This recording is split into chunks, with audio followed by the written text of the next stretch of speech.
Odie Sports Info here, back with another vid for you guys. Yeah, y'all hit that subscribe, like, bell icon so y'all can be notified of this reel because y'all know Odie keeps it real. Yeah, you guys, I'm about to do this quick little video and I'm not going to be on here long because it doesn't take long, you feel what I'm saying, to break this down. But Jerron Boots Ennis, according to the according to the IBF, rule book, he should be the official mandatory. But he haven't been moved up to number one for a reason, right? Because he has to take on another fight. And if you guys don't know, that gives Earl Spence Jr. more time, right, to wait it out, even though he should be taking on the IBF mandatory, right? And I'm about to prove it right now, right? So let's go. Let's share. Let's share this real fast, right? Let's share Jerron Boots Ennis. Right, I want you guys to look at the wording. Just look at the wording of the IBF, right? This was in January, what they said. Jerron Ennis likely to fight Custio Clayton in final eliminator, right? Final eliminator. And this was January 21st, 2022. Final eliminator, right? And if it was a final eliminator, he will be the official mandatory and he will be number one. But he's not number one, right? But he's not number one. So let's stop this screen and let's share the next screen, right? Let's share the next screen. Let's share this screen. Where is that screen at?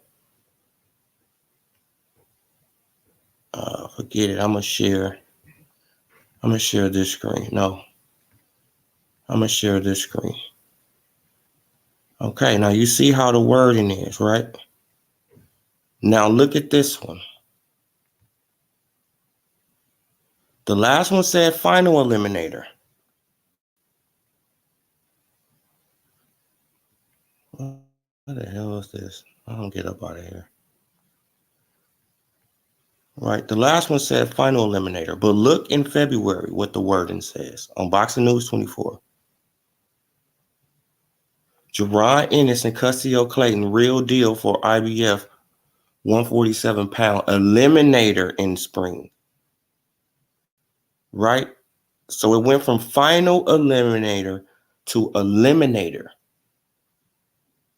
You feel what I'm saying? And that's a way, this is just the games that the IBF play with people. You feel what I'm saying? Because they did it with Louis King Kong Ortiz. They said that the him and Charles Martin fight was a final eliminator to be the official mandatory, right? And then after the fight, whoever won that fight had to take on Herkovich, right? So it's like they wasn't going to become the official mandatory. It's just a way to, to buy the champion more time. Right? So they throw out two eliminators. Instead of one eliminator, you have to fight two eliminators for the IBF to become the official mandatory. And that's why Jerron Boots Ennis is still number 3. This is why he's still number 3. You feel what I'm saying? Even though, according to the rule book, right? Now let's share this. Because according to the rule book, I mean, he's supposed to be the mandatory, right? Okay, now this is the WBA rule book, right?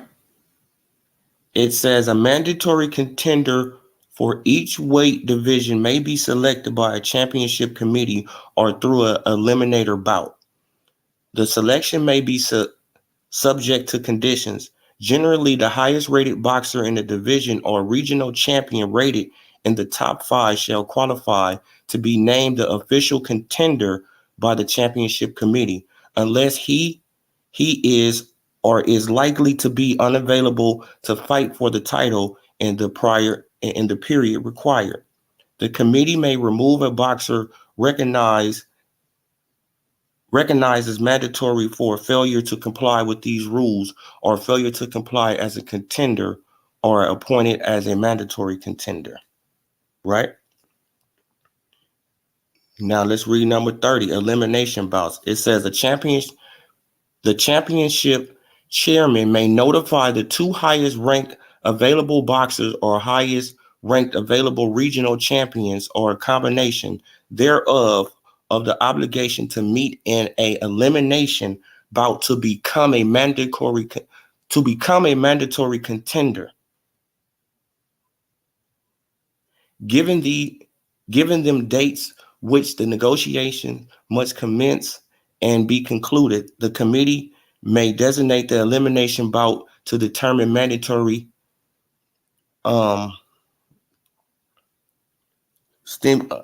stimulation. Oh, I'm fucking up that word. I'm gonna say about that word, but bout to determine an interim championship solely under this rule. A mandatory contender who also serves as an interim champion may not engage in a bout to unify the title with another or be recognized as a unified champion. All aspects of the interim championship under this section are governed by the rules applicable to be a mandatory contender and not rules. I'm just gonna leave it right there, you guys. But yeah, you guys, I messed up on that word. Simultaneously. Yeah, that's what it is.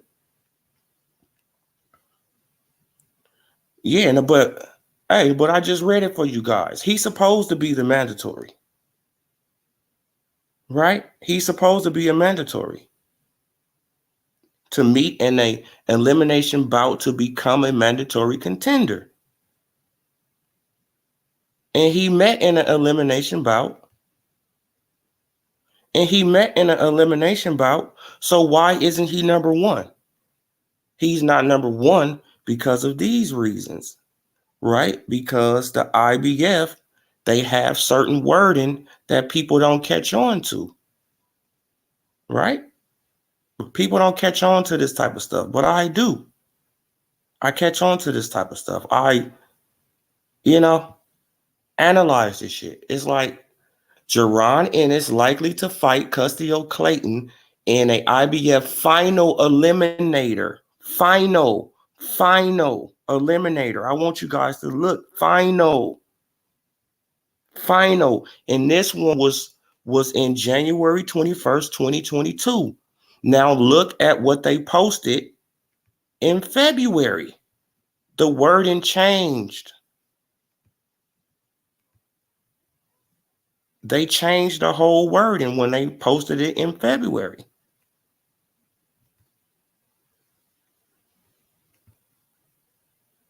Look. Jerron Boots Ennis and Custio Clayton real deal for IBF eliminator in spring. Not final. Where happened to final? Because this is a way to buy Earl Spence Jr. more time. Jerron Boots Ennis has to take on another person in the IBF to become the official mandatory. The same way Louis King Kong Ortiz them have to do. The same thing. This is just a way to buy the champion at that, in that sanctioning body more time. So Earl Spence Jr. not worried about Jerron Boots Ennis. He's gonna fight him next year sometime, and by that time he's gonna be moved on. Right? He's gonna be moved on, man. So I just want to just break down this type of stuff to you guys. You feel what I'm saying? Because it's like a lot of people don't know this type of stuff. You got to read the rule books. You got to go and read this stuff. Because according to their rule book, Jerron Boots Ennis should be the official mandatory. But why is he number 3 still? Because they play with the wording. And they're going to make him take on another mandatory. That's going to give Earl Spence Jr. more time, even though he's supposed to be taking on an IBF mandatory before any sanctioning body. And that's a fact. He should be taking on an IBF mandatory before any sanctioning body. He haven't fought one in 4 years. He owed them one.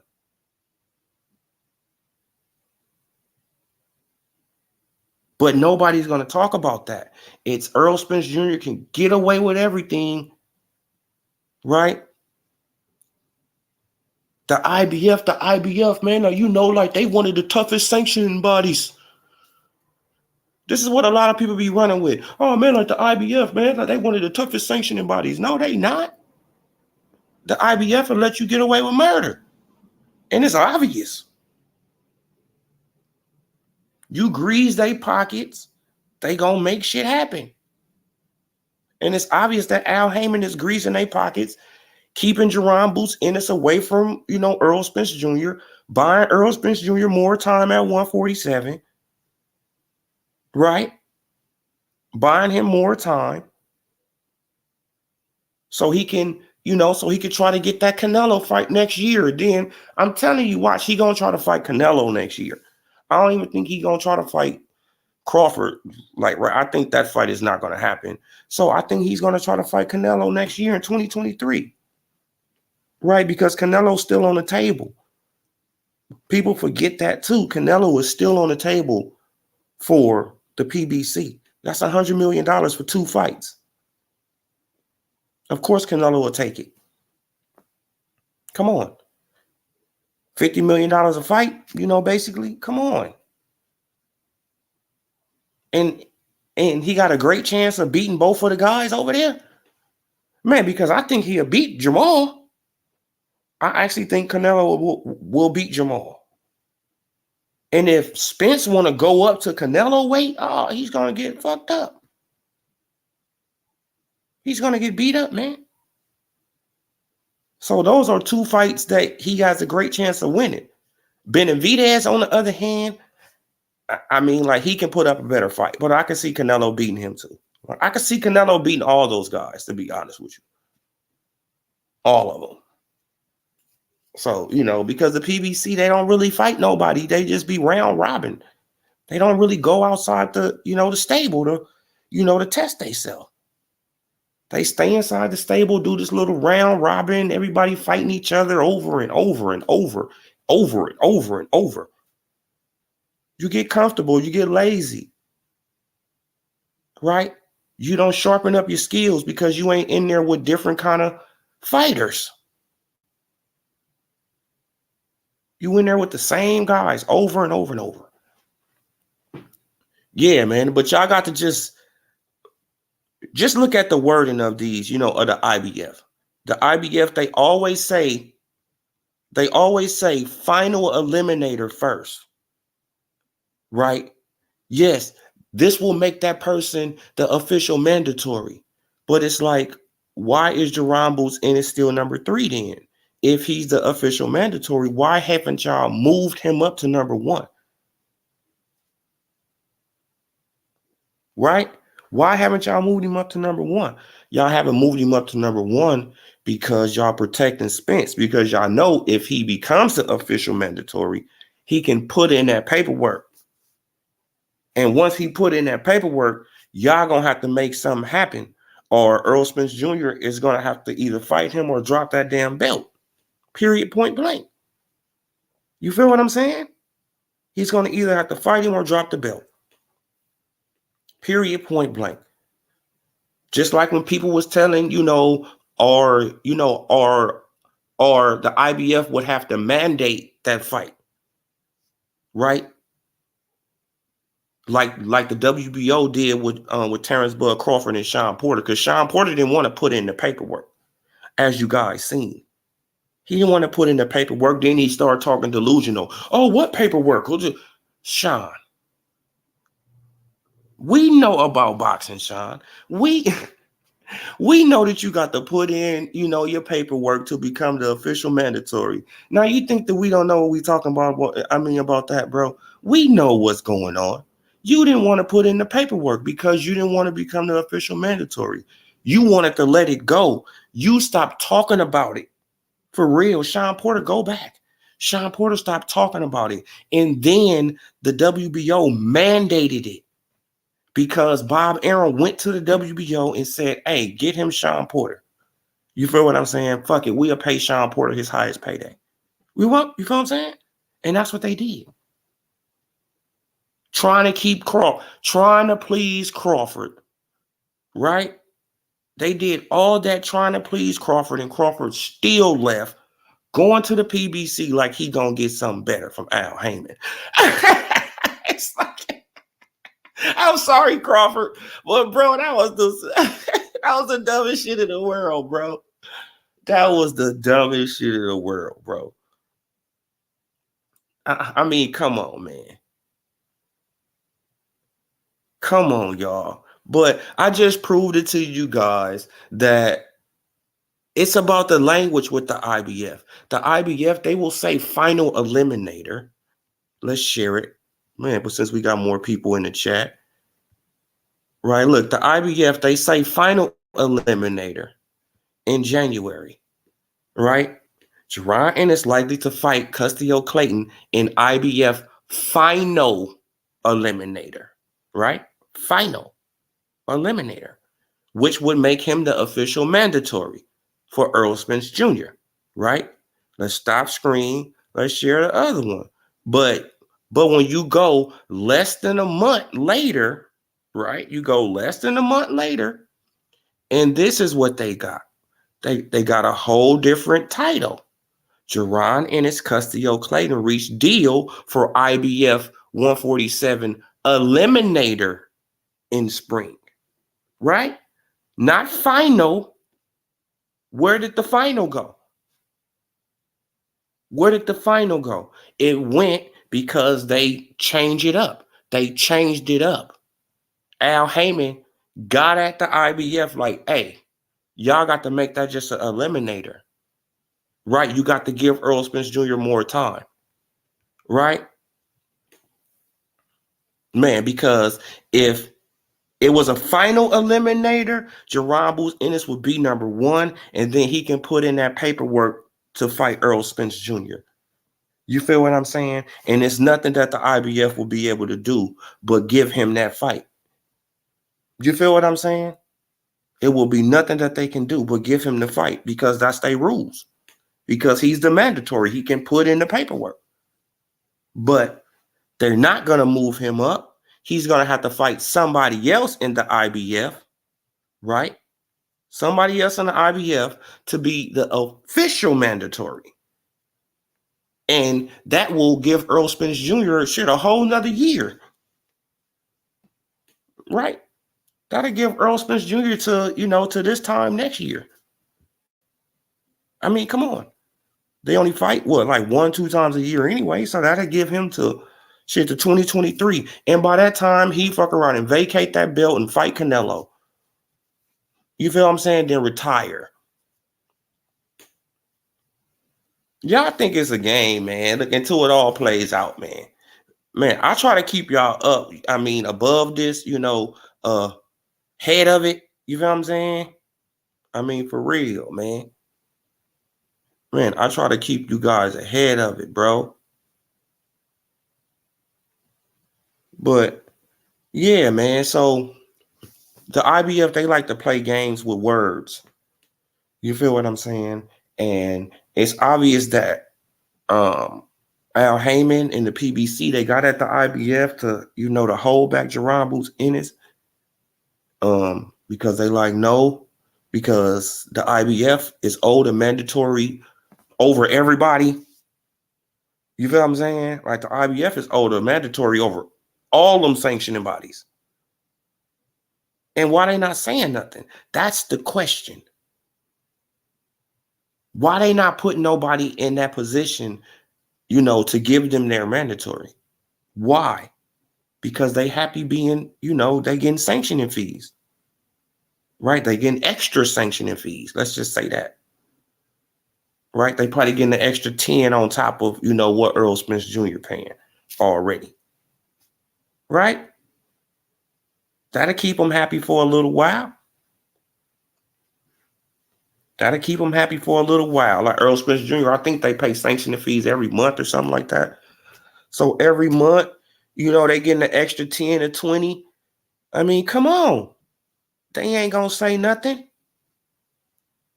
Jerron Boots Ennis, he cool. I guess he cool. I guess he just content, right? Because he ain't pressing the issue. Because if I was him, I'd be pressing the issue. Like, hey, bro, what's going on? I mean, you feel what I'm saying? I should be the mandatory. But he trying to stay out the way of the Crawford and, Spence situation, right? But at some point, it's like, bro, you got to let that go too. And you got to be like, hey, bro, I need my shot. I mean, for real. You going to have to get up out of that too, Jerron. I need my shot too, man. These two guys playing. Right? Hey, man, shit, I've been waiting 6-7 months for these, man, I've been waiting 8-9 months for these guys to get their shit together. You feel what I'm saying? The PBC is not, they're not gonna bend to you, Crawford. I mean, you feel what I'm saying? You should have been doing your research, bro. Like, this was just simple research. All you have to do is just look up your guarantees and look up the PBC dudes' guarantees. That's all you had to do. Let me go and look up these guarantees. Okay, I just got $3.5 million for fighting Cal Velasquez, for fighting Mean Machine. And Earl Spence Jr. got $1.5 million for fighting for fighting a 3-belt unification. Let me weigh this shit out. Is that hard to weigh out? It's like I got paid $3.5 million for fighting my mandatory. I got paid $6 million for fighting my mandatory in Sean Porter. I got $3.5 for fighting my mandatory in Cal Velasquez in Mean Machine. That's almost $10 million for 2 fights. I got almost $10 million for 2 fights. Almost 10. I got 9.5 for 2 fights. And Earl Spence Jr., shit, I haven't even seen his paydays even add up to 9.5 yet. Right? His guarantees, rather. I don't know about no back end. I don't care about no stipends. I don't care about a monthly stipend. Okay, you a grown-ass man. You could take a stipend all you want. I want all mine up front because I want to do shit with my money. You feel what I'm saying? I don't want you babysitting my money. Bruh. Shit, I want my own bank account. Shit, I got my own bank account. I got my own accountant. I got my own everything, bro. I don't need you holding on to my money like I'm a kid. I mean, you feel what I'm saying? Just so you can invest it back into your company to try to keep your company afloat. What if your company fall? Then I lose all my fucking money, right? That's what you're saying, right? If your company go under, then how am I gonna get paid the rest of my money?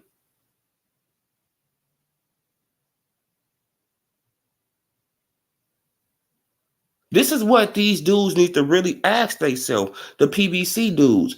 If your company fall, if the PBC fall, and y'all getting all these stipends on the back end, how are you guys going to continue to get paid if the company no longer exists?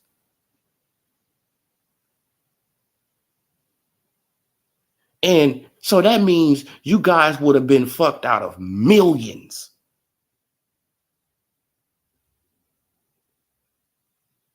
Millions of dollars.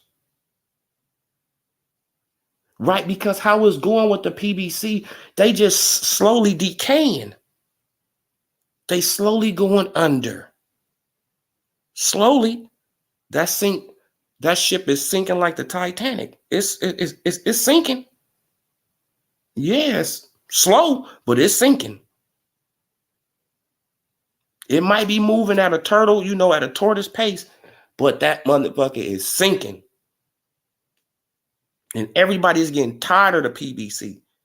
Right. I'm even starting to see, certain PBC dudes, turn their back, bro. It's sinking. So what will happen if that ship just go all the way under and Al Heyman owe you guys millions? What you gonna do? How you gonna get it back? You gonna sue him?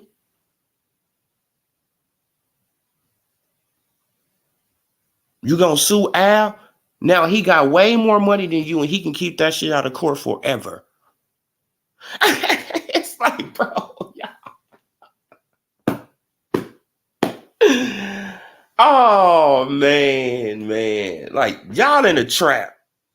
They don't even know they in the trap over there at the PBC. They in a smooth trap, man. They on a sinking ship.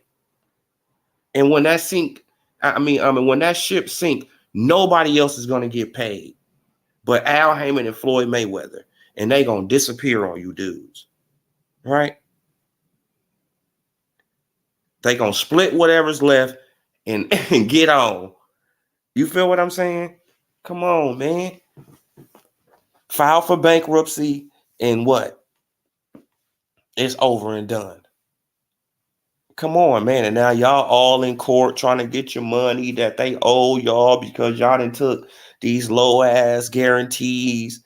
You feel what I'm saying? Al Heyman, like your fight, like the Adrian Broner fight with Pacquiao probably generated about 30-40 million dollars and shit. Like Al Heyman only gave you about 6, 4, 5, and you still waiting on another 10. It's like, bro.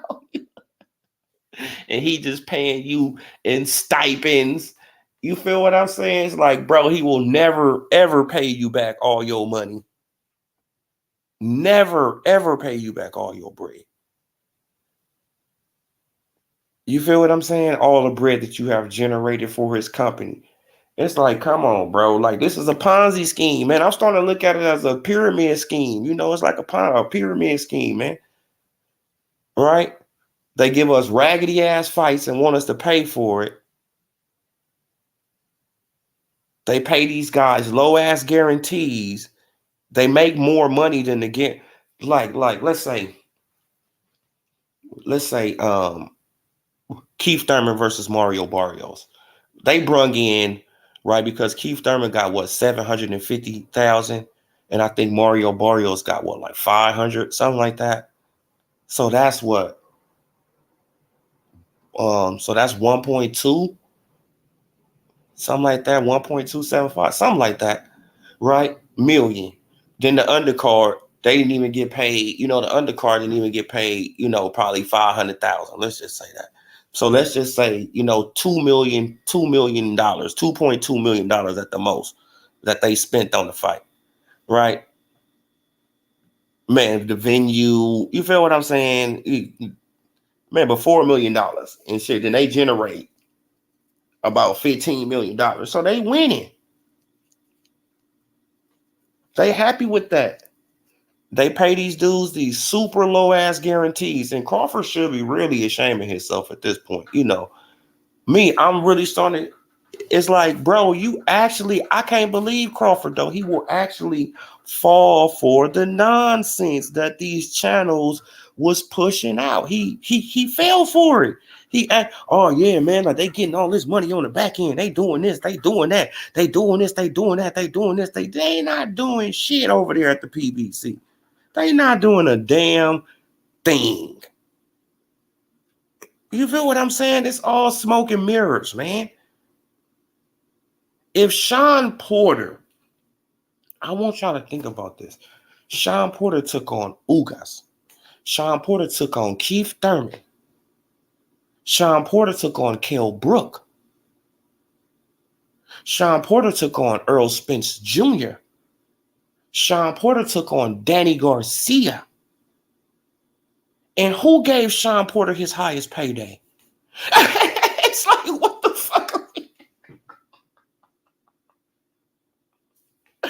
Who gave Sean Porter his highest payday on record? Terrence Bud Crawford.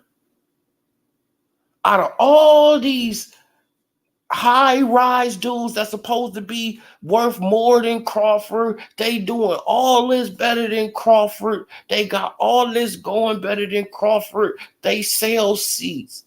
They got the pay-per-view numbers. They got the fan base. They got all this stuff. But Porter went to him and got his highest payday. Make it make sense.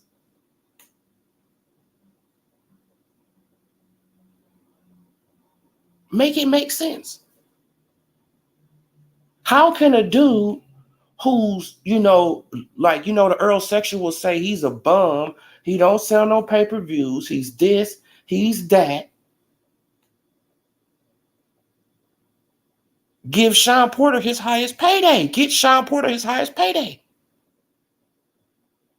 And Sean Porter had fought all the top guys at welterweight. Make it make sense. It doesn't. It's all an illusion. You feel what I'm saying? It's all an illusion. Al Heyman got a lot of people hypnotized. I don't know what it is. Is it that he just don't come out and talk? That's just the allure about him? No, you can see his actions. I don't need Al Heyman to say a word. I can see how Floyd moving. I can see how Tim Smith moving. I can see how Tom Brown moving. I can see how all these guys moving around him to know what he giving, to know his actions. He don't like black on black fights, right? He don't think they sell. He will sell out his fighters to a Hispanic in a heartbeat.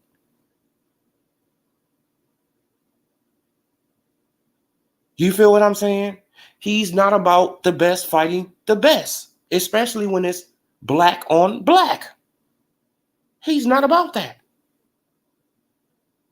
He's not about letting his fighters go elsewhere and get a bag and come back. He's not about that.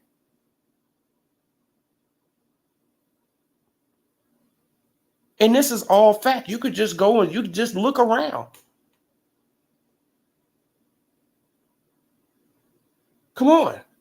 Just look around. Adrian Broner can leave, go to the zone, and make more money. This is a fact. But do you think Al will do y'all think that Al would receive him back if he goes over there? No. He's going to be an op. He's going to be an enemy because he's helping another platform. This is how Al Heyman look at it. He's not worried about Adrian Broner getting a bag. He don't care about your bag, AB. He care about you helping out the op. Even though you a boxer, you should go to the best opportunity for you to make the most money and fight the better competition. This is what you got in the sport for.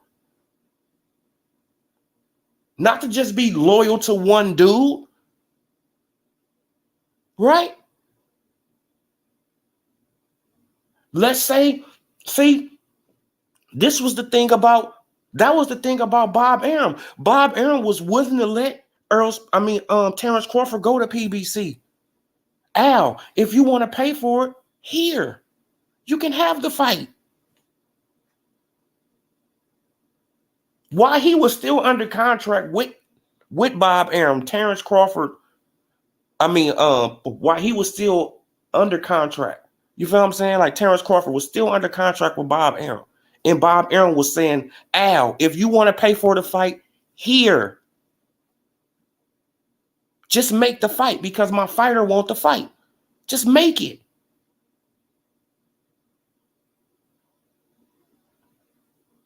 You can pay for everything. You can have the whole fight.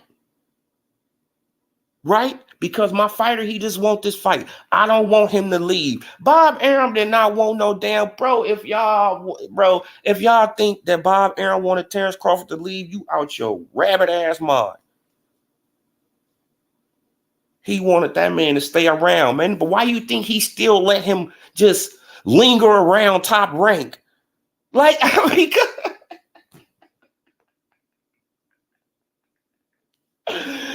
Terrence Crawford is so cold, bro. He just sued the man. Now he just lingering around Top Rank, helping out all the other dudes. And is Bob Arum saying something? No, because he's helping his platform, because he helping his fighters that's in his stable get better. Even though they going through their lawsuit bullshit, he know the benefits of Crawford. He's teaching Shakur. He gonna teach Devin. He gonna teach, Keyshawn Davis. He gonna teach these guys, man, because he want these guys to be great as him. And I don't mind him being here, even though he didn't sue me, right? And he didn't call me a racist and all this old, crazy stuff, whatever. Why? Because Bob Arum, he can be real salty and not let Terrence Crawford in that gym at all. Not let Terrence Crawford around them at all. He can be really salty. But he already know the backlash that he'll get from Shakur. He know the backlash he'll get from Devin. He know the backlash he'll get from Keyshawn.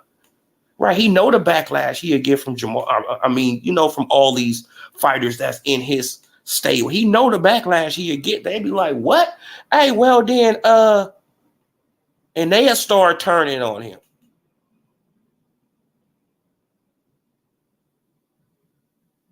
That's why he just let that man just linger around. Now, do you think that Al Heyman, do you think that Floyd Mayweather will let a guy sue them and then come to the gym and, hell no. Hell no. Floyd Mayweather kicked his daddy out his gym before.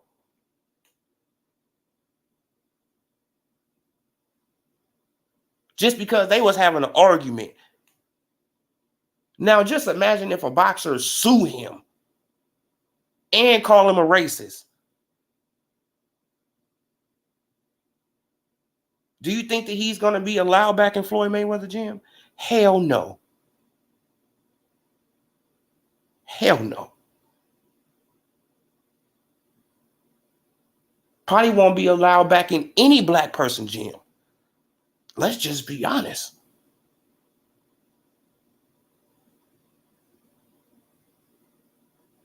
But since Bob Arum know the benefits of Crawford, he like, I got to bite my tongue, right? And I'm just going to let this dude just do what he do. I want him back. I bet if Crawford said, well, Bob, man, you just pay me my money, man, and I'll sign back to you, bro. You got to give me whoop, whoop, whoop, whoop. I'm pretty sure that Bob Arum probably be like, well, okay.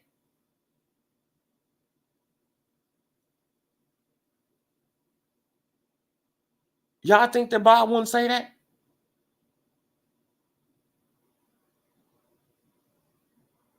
Bob will say, okay, all right. We're going to give you like he probably signed a fight-by-fight deal with him there. All right, like we just going to give you a fight-by-fight deal. You want to fight Josh Taylor? Okay. We're going to try to get you that Josh Taylor fight. You want to fight? Come on, bro. Despite what Bob Arum was saying, Bob Arum liked Crawford. You can tell he liked the Crawford. You feel what I'm saying? You can tell he liked the Crawford. But at the same time, he did fuck up. Bob Arum fucked up. When he signed that shit, when he promised Crawford 2 fights a year, and he's not even understanding that Crawford is a dodged man. A lot of people don't want to fight Crawford.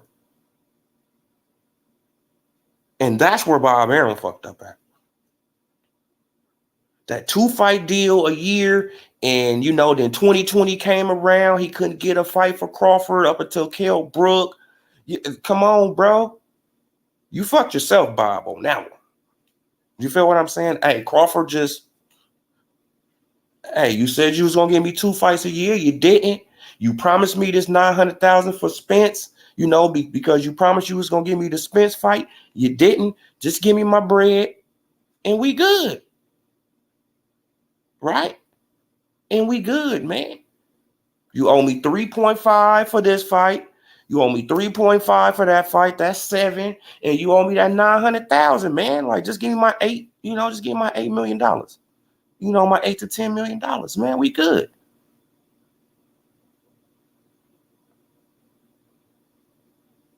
You feel what I'm saying? Now we probably can get back on, you know, some business tip. But you signed it, Bob. You wrote out the contract. What? Don't be mad at me. You were supposed to give me 2 fights a year. I'm just, bruh. It is what it is.